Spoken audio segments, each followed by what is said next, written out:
Rasman O'zbekiston milliy jamoasi bosh murabbiyi Fabio Cannavaro Jahon chempionati 2026 da ishtirok etadigan futbolchilarning yakuniy ro'yxatini e'lon qildi.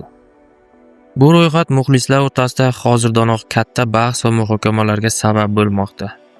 Milliy jamoamiz vakillari ertaga, ya'ni 26-may kuni tongda Toshkent-Nyu-York yo'nalishi orqali AQShga jo'nab ketadi. Diqqat qiling, hozir Cannavaro okean ortiga olib ketayotgan barcha futbolchilarni birovdan ko'rib chiqamiz. Videoga like bosib, kanalga obuna bo'lishni unutmang. Biz boshladik. Dastlab darvozabonlardan boshlaymiz.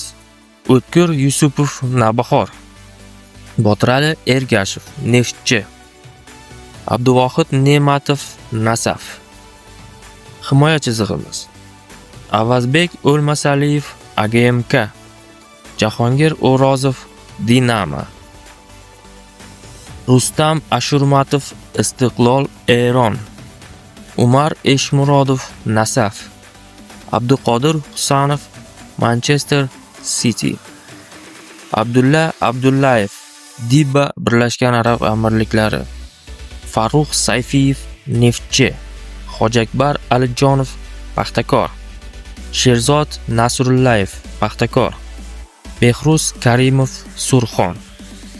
Yarim himoya chizig'imiz: Sherzod Esanov Buxoro, Odil Hamrobekov Traktor Eron, Akmal Mazgavoy Paxtakor, Otabek Shukurov Banyas Birlashgan Arab Amirliklari, Jamshid Iskanderov Neftchi, Jasur Jaloliddinov Saudiyona, Aziz G'aniyev Albateh Birlashgan Arab Amirliklari, Umarali Rahmonaliyev Sabah Ozarbayjon.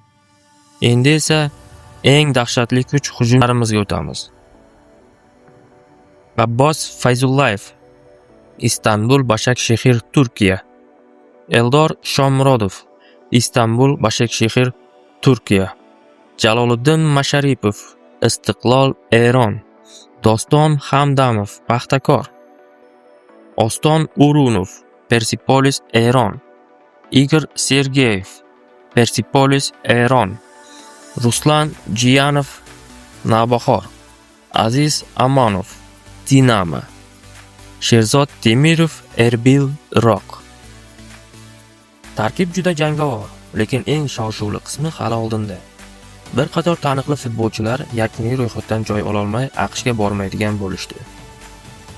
Xususan Vladimir Nazarov, Muhammad Rasul Abdumajidov, Quvondiq Ro'ziyev, Alisher Odilov, Muhammad Qodir Hamraliyev va eng kutilmagani Husayn Norchayev ham yakuniy ro'yxatdan tashqarida qoldi.